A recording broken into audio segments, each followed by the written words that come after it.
this episode, we are looking at the story of Abimelech. That's not one of the judge stories they told you in Sunday school, is it? All the more reason to get into Judges chapter 9 and look at the story of this son of Gideon. After Gideon had won his tremendous victory over the Midianites, you might remember that the Israelites invited Gideon to be king over them. In fact, they even offered him a dynastic rule. Not just you, but your sons and your grandsons. Be king over us, they said. Gideon, you will remember, gave them back the perfect answer. The Lord will rule over you, Gideon had said. After that, Gideon lived out the rest of his life in relative peace, died in a ripe old age, and was buried with honor. Now Gideon had many sons. Gideon had 70 sons, it tells us, which is a round number or an idiomatic way of saying that Gideon had a large number of sons. Now, not all of these sons were born to his wives. Some of them had been born to concubines. And our hero, Abimelech, was born to a concubine of Gideon's, a concubine who lived in the city of Shechem. Now, after Gideon died, his many sons found their way into positions of power, ruling over pockets across Israel. Abimelech was just as ambitious as his half-brothers. After all, his name, Abimelech, means, "My father is king." And with a name like that, it's hardly surprising that Abimelech went to extraordinary lengths to inherit his father's kingdom. Abimelech, son of Gideon, went to his mother's brothers, that is, to his uncles in Shechem, and said to them and to all his mother's clan, "Ask all the citizens of Shechem, which is better for you, to have all 70 of Gideon's sons rule over you, or just one man? Remember, I am your flesh and blood." As Indians, we are familiar with caste politics. Rather than cast our vote, we often vote our caste. And so we understand the strategy Abimelech uses in appealing to clan loyalties to win the favor of his maternal relatives in Shechem. Shechem, by the way, was an important city. It had long figured on the political and religious map of Israel. In fact, we might remember that the patriarch Jacob once settled on its outer edges. This is the city now that Abimelech appeals to. When Abimelech's brothers repeated all this to the citizens of Shechem, they were inclined to follow Abimelech, for they said, "He is related to us." So they gave him 70 shekels of silver from the temple of Baal-berith, and Abimelech used it to hire reckless scoundrels who then became his followers. Shechem now, in these days, is known for its pagan worship. There is a prominent temple dedicated to Baal in Shechem, and it is from the treasury of this temple that Abimelech is given money. He is given money so that he can wipe out his opposition and establish himself as his father's successor.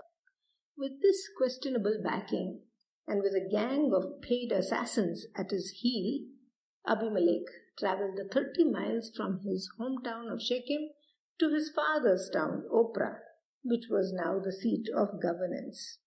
On one stone, he murdered his 70 brothers, the sons of Gideon.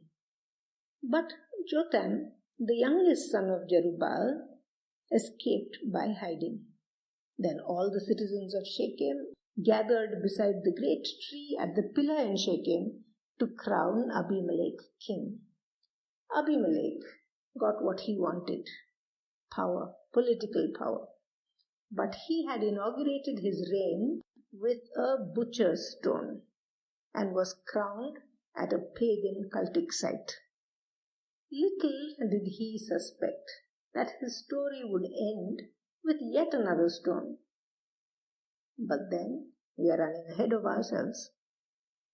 To come back to the story, Abimelech's net had caught all his half-brothers except one.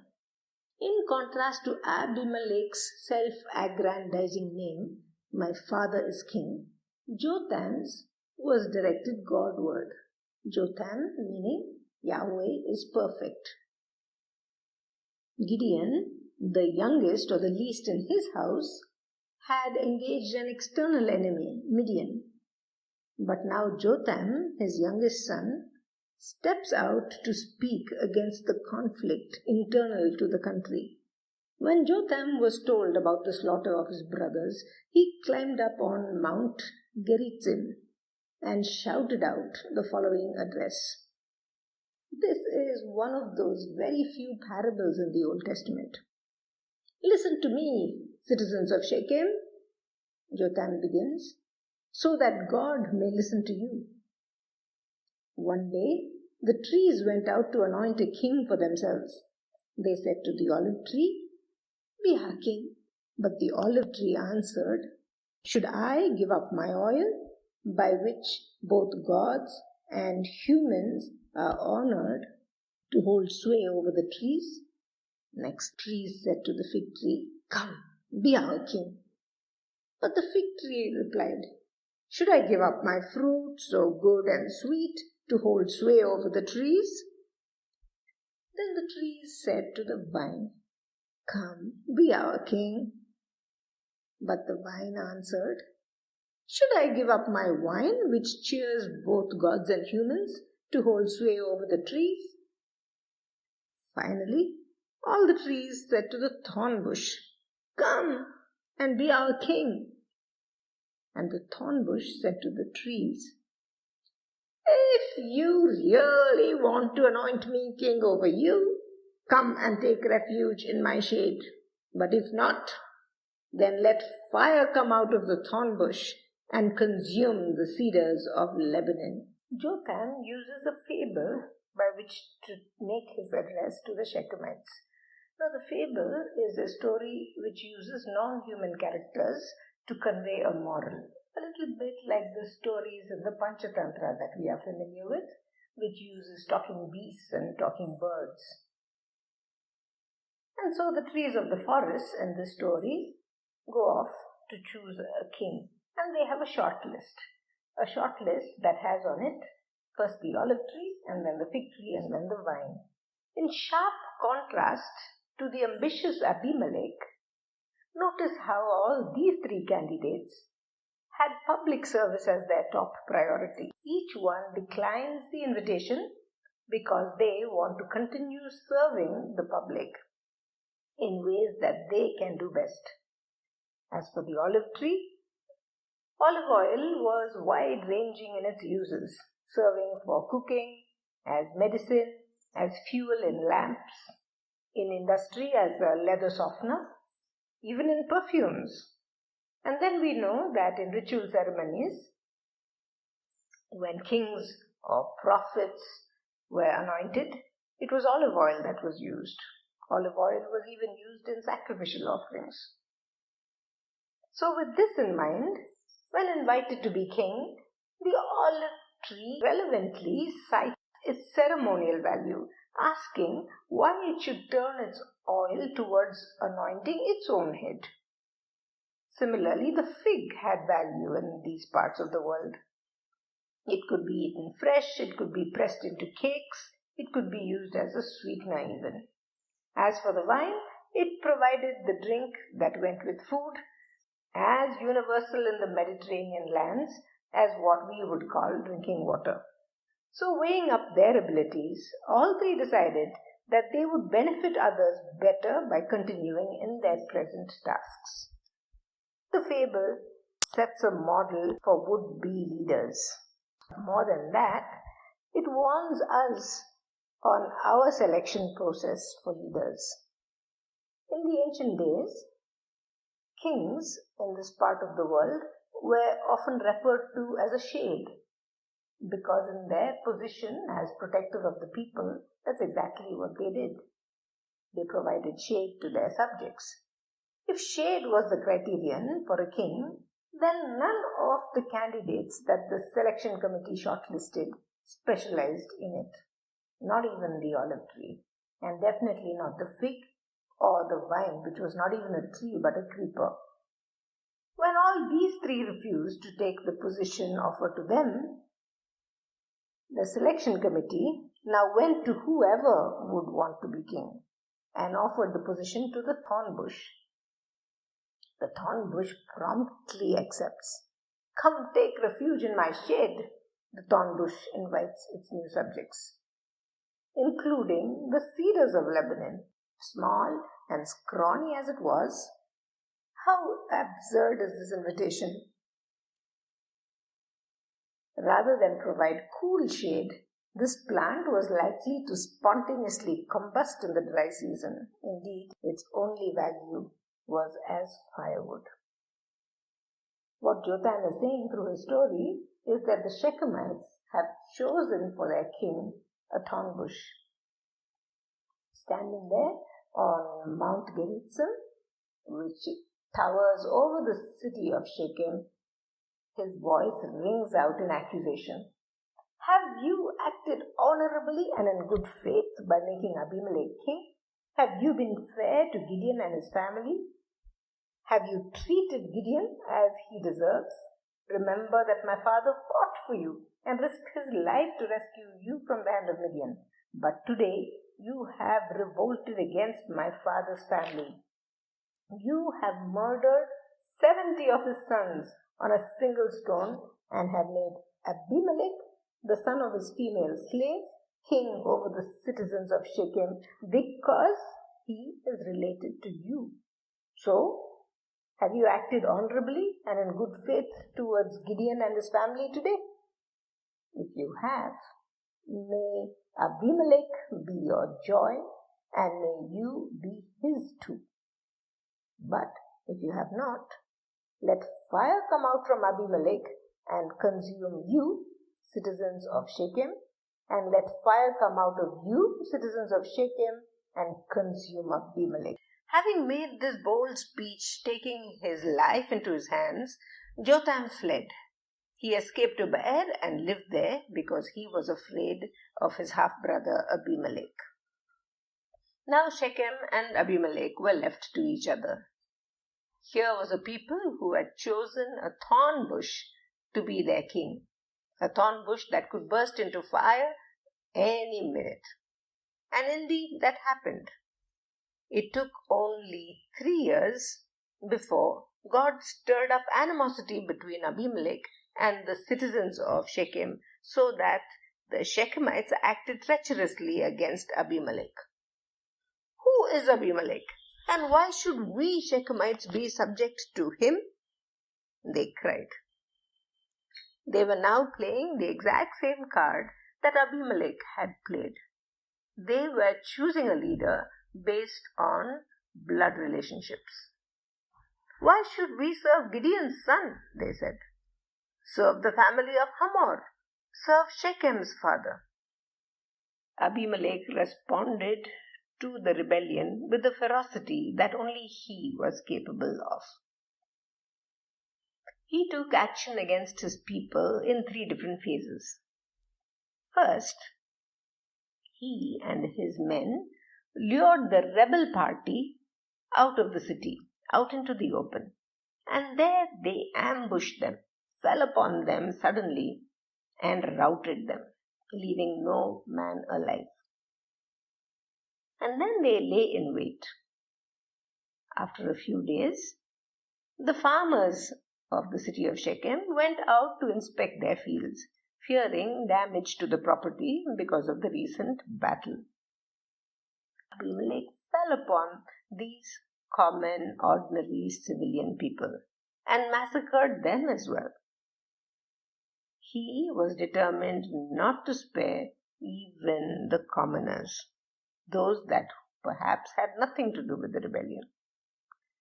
Now when the remaining people of Shechem, including the elders of Shechem, heard what had happened, they fled to the temple of Baal-Berith to which was attached a stronghold, a tower. They decided to take refuge in the tower. When Abimelech heard of this, he moved into the third phase. Taking his men with him, he went up into Mount Zalmon and there hewed down a couple of trees. Taking the branches to his shoulders, he ordered the men with him, "Quick, do what you have seen me do." So all the men cut down branches and followed Abimelech. Then, coming down to Shechem, they piled the wood all around the stronghold and then set it on fire with the people still inside. So all the people in the tower of Shechem, about 1,000 men and women, also died. As Jotham had warned, in fact, exactly had Jotham had warned, the thorn bush king burned down the city. Ironically, he killed his people in the very place that they had commissioned him to be their protector. They chose him because he was related to them. They should have taken warning when they saw how he treated his half-brothers, murdering them on one single stone. And with this, the rebel party of Shechem, the ordinary townspeople of Shechem, and all of the administration was finished. The city was a smoking ruin, and its hinterland was sterilized with salt. In the process of eliminating his rivals, Abimelech put his axe to the root of his family tree. He now had neither paternal nor maternal relations left. Of the characters in the original cast, now only Abimelech remained. Perhaps to consolidate his position in the land, or perhaps like a mad tyrant spiraling out of control, he now moved to capture yet another city. Abimelech went to Thebes to capture it. Inside the city, there was a strong tower, and just as had happened in Shechem, all the men and the women fled into the tower. They locked themselves in it and climbed up on the tower roof. Meanwhile, Abimelech thought of doing exactly the same as he had done in Shechem. He stacked firewood against the tower and then approached the tower to set fire to the wood.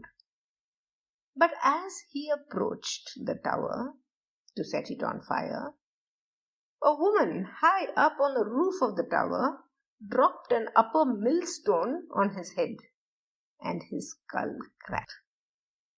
Hurriedly, Abimelech called to his armor-bearer, "Draw your sword and kill me, so that they can't say a woman killed Abimelech."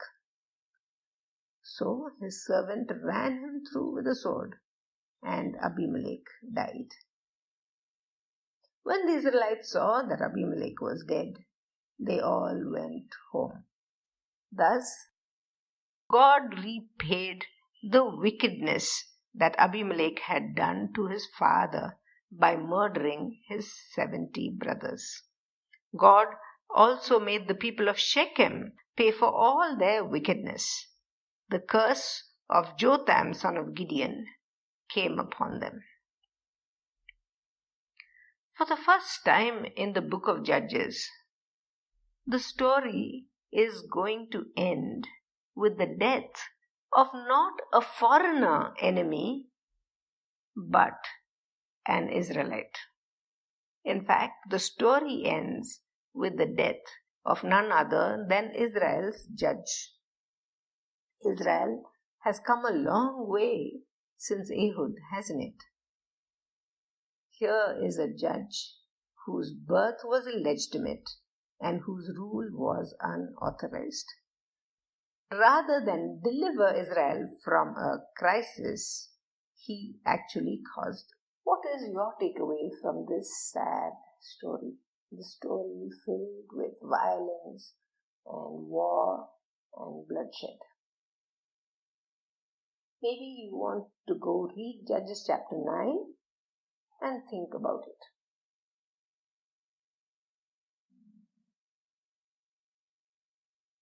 My takeaway from this story comes from the parable of the trees of the forest. The parable asks me to think about what tree I am. Am I an olive tree? Am I a fig or a vine? Or am I a coconut tree or a mango tree or perhaps a banana sapling? God has created me different from the other trees of the forest, and He has given me certain gifts and capacities and certain ways and opportunities in which I can serve the kingdom. The problem with Abimelech was that he didn't realize what kind of tree he was. If only he had figured, he and his career path would have ended very differently. God grant us all the capacity to be able to understand ourselves, understand our giftings, and understand what we are able to do for the kingdom of God and rejoice in doing it just as much as the olive and the fig and the vine were able to do. Next week, we are going to look at the story of a judge named Jephthah. Perhaps he is another one that you haven't heard of. If so, we'll see you then.